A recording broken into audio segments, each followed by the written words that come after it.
Hello everyone. In the interest of saving myself some time until I can complete other videos that I'm working on, let's have more of a casual conversation today about my favorite games so far in 2021 on PS4 and 5, and we'll probably talk about other platforms too.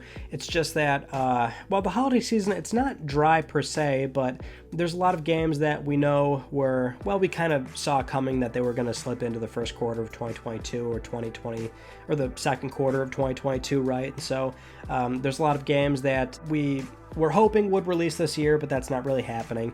But nearly 8 months in, we still have a lot of things that did release and a lot of good quality software as well. And of course, that infamous conversation of, what is that game of the year? What's your personal game of the year? So for me, let's start with actually Little Nightmares 2. This one released closer towards, what was that, February, right?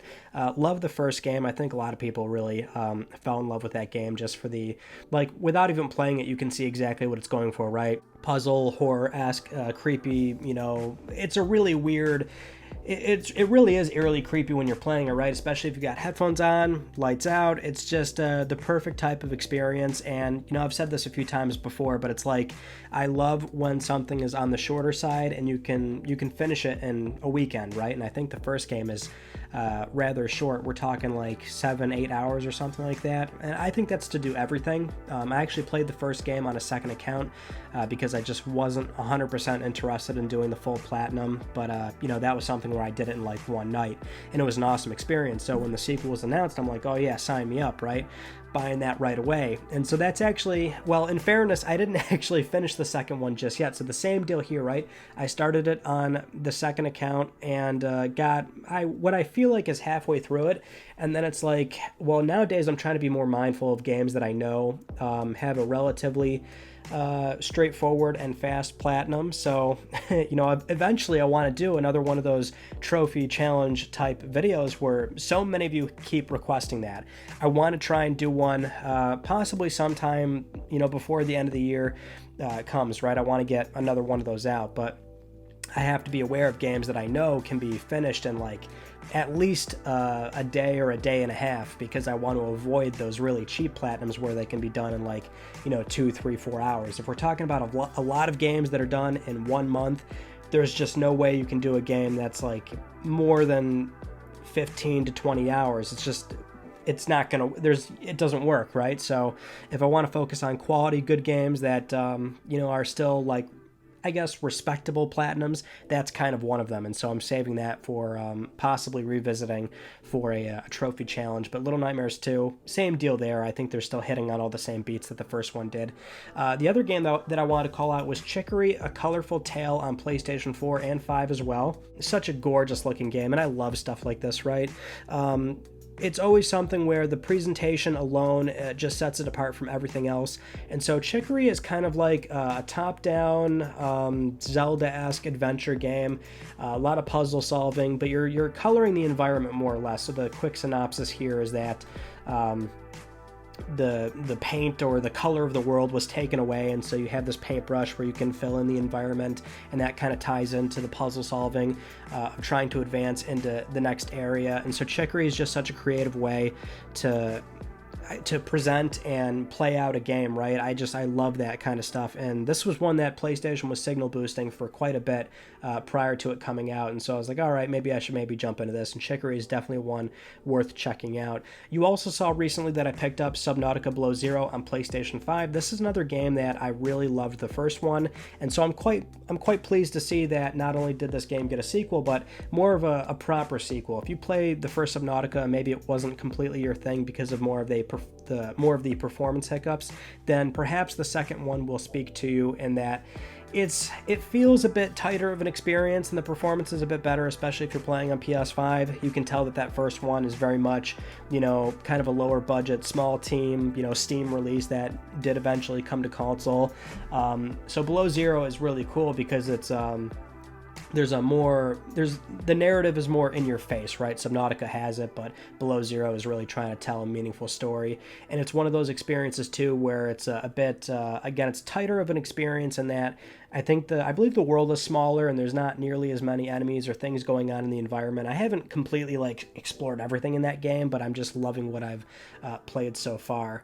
Now, the one game that I also finally got to this year didn't release, well, the first release was 2019, was Control, so I played the PlayStation 5 native version when that came out, and I feel like this is going to be something that a lot of you fall into, where you might have finally played something that released, 1 or 2 years ago, because, well, right now, because it's that cross-gen period, and one of the best parts about this cross-gen period, which is so unique to this generation jump, is we've got all these free next generation upgrades, which I guess Control doesn't exactly fit that. You might have grabbed it when you were a PS Plus subscriber, but if you didn't buy the Control Ultimate Edition, then you were kind of out of luck in that situation. But most games, they're getting like free upgrades, and that's been fantastic. So in many cases, you can pick up the PS4 version, which, is probably super cheap, and then you can either pay the small fee or get a free upgrade that way. And so Control I did not play in 2019, but this was one that was on my radar for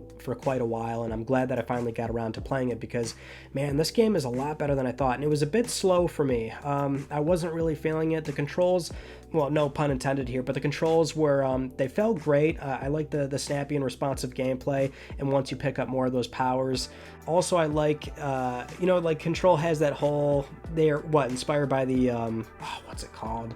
The CP something Foundation, where it's a bunch of those weird, items or supernatural objects and creatures that have these weird properties to them, and that's kind of like what Control is inspired by. Really enjoyed Control, and I finally started that. Ratchet & Clank Rift Apart. So this is one where you'd need a PlayStation 5 for this. Ratchet & Clank, I guess when we look back at, say, the classic trio of PS2 platformers, which was Ratchet & Clank, Sly Cooper, Jak and Daxter. Now, you all know Jak was my favorite there, and honestly, Sly would have been my second favorite. And, my top two out of that, those fell off a long time ago. I hope that this Sly Cooper rumor that we're hearing about is true, but Ratchet & Clank, of course, we saw that the entire way through, and so either way, I'll take that. I love platformers, and I love high budget, beautiful looking Pixar-esque platformers, and gosh, Ratchet & Clank is that through and through. It's a game where it has so many awe-inspiring moments, and the game has always been super fun, right? Just because of all the varied amount of weapons that are in the game, and so it's just such a feel-good, you don't have to think much about it type of game, right? There's not some sort of massive commitment at play here, especially because it is a shorter game, and that's a point of contention for some when it comes to buying it on day one, because it's $70.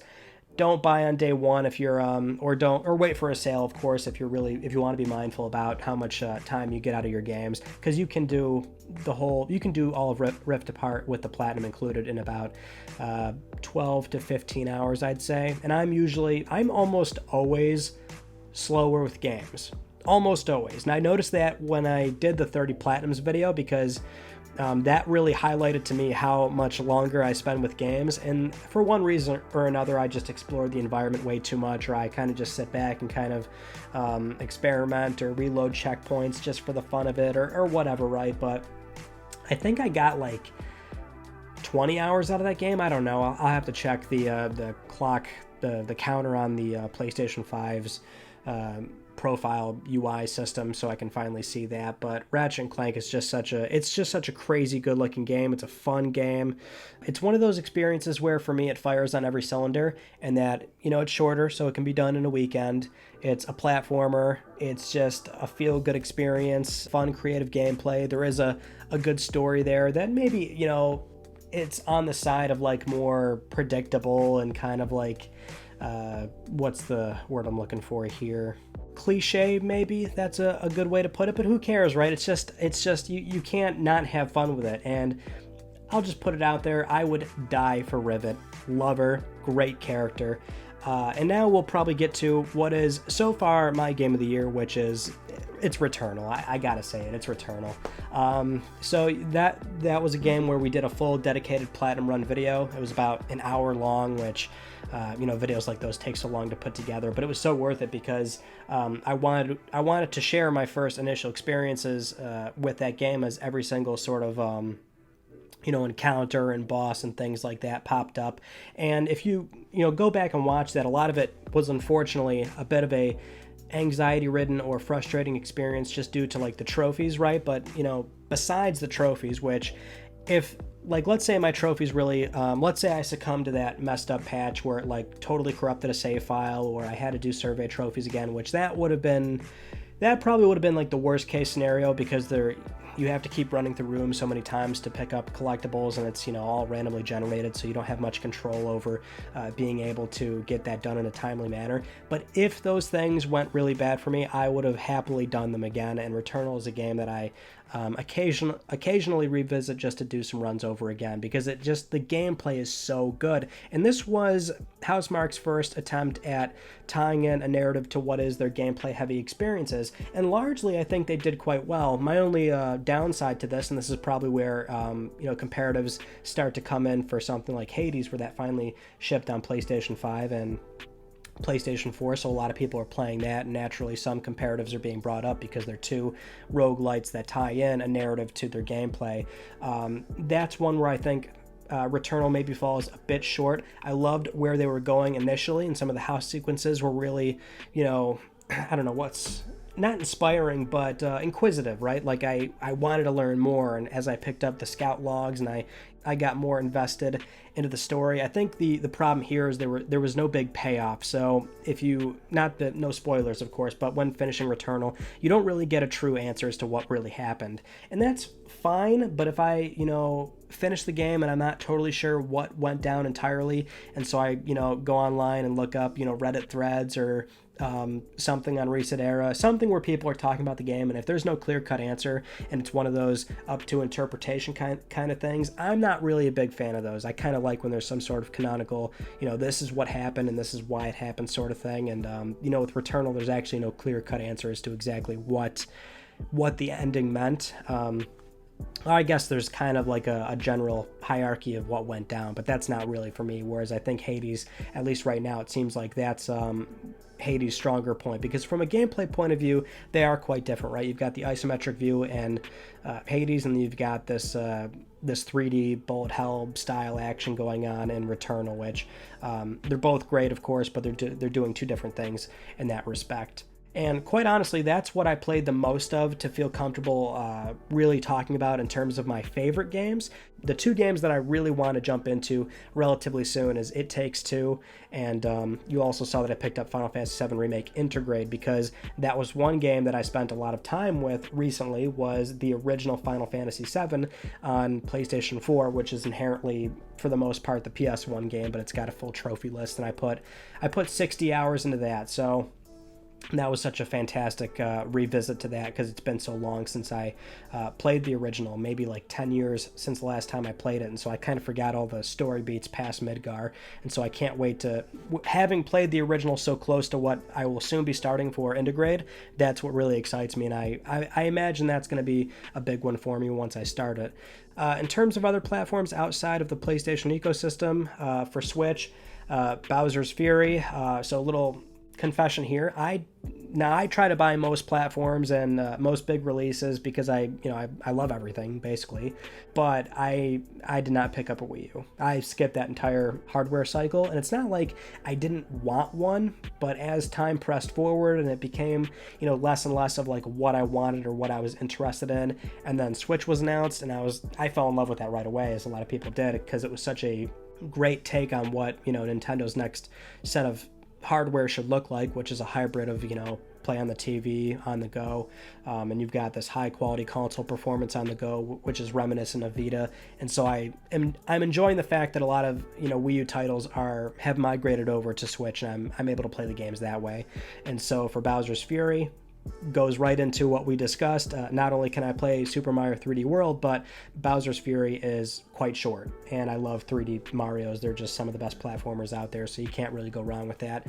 Also, Pokemon Snap, I know, shorter game. Again, that's a huge sticking point for people, but if you're comfortable, paying the money, and it's a franchise that you really care about, which for me it is.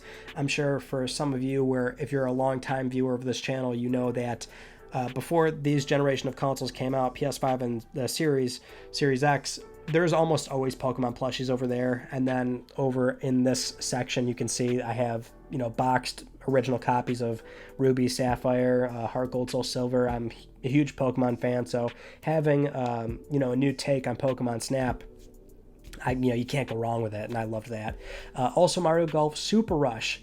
This is another title where, it's like it's lacking on the content side of things. People feel like it's not, it's just not worth it. And I hear you. At least for me, what I like a lot about Super Rush is that actually, and I don't do this too often with games, but I like how I can jump in and out of it. So really, sometimes, for most of the time with me, when I'm playing something, I kind of play it from start to finish and then I move on to something else. I don't often juggle many games at the same time, but Mario Golf is such an easy game to pick up, get 1 or 2 tournaments in for like an hour or something, build up stats. I put it down and I've been loving that so far. And then for Series X, recently I started Flight Simulator, which, that game is just absolutely gorgeous looking. And I get that it's like a simulator, right? Like this is something where I feel like for most people, it's not going to be something that you care too much about, but if you are interested in just how gorgeous the game looks and how it's like kind of a steep learning curve, but once you get into it, it's such a peaceful and relaxing kind of experience. And it's a game that you don't have to like plow through it, right? So that's why it speaks more to me when it comes to like if it's a narrative experience or, an RPG or something where it demands a lot of attention all in one go, then I'll play it from start to finish. Flight Simulator, Mario Golf, not really like that, and so they're great to just jump into, experiment, and go at my own pace. And so that game is just such a fascinating thing to experience, even though I'm not very good at it. Also just recently finished 12 Minutes, which it's not, I wouldn't put this in the favorite games category. I did fall in love with the concept of the game when it was initially revealed during one of Microsoft's press events. I forget which E3 showcase it was, or maybe it was a Gamescom, but was always interested in this game. So once it dropped, and I, again, doesn't take too much time to really work your way through it if you can work through it. So I guess the big problem, and you've probably heard about this, is that it's a bit cumbersome to play on console just because of the controls and the sort of tedium of experimenting, because it takes a good 3-4 minutes to maybe get back to the point at which you were like the point at which you were at before, until you maybe hit a fork in the road of trying something that didn't work out on the current loop that you're working on. But that's a really fascinating, unique story that is absolutely worth seeing through, even accounting for maybe the frustrating controls if you're playing on console. Probably do that on PC because a point and click is going to be so much more natural there. I really want to try Death's Door. I feel like I'm going to fall in love with that. But for 2021 games, that's what I've been into so far, and there is more, but I just, I haven't played them enough to like comfortably talk about them just yet. So by all means, if you have recommendations, you can write them in the comments below, or you can send them to me over on Twitter at Mystic Ryan, and we can have a conversation there. But that's it. If you haven't just yet, subscribe for the best PlayStation news, reviews, and updates that are here on YouTube. You can also follow me on Twitter at Mystic Ryan, and that is it. I will see you all in my next video. You take it easy.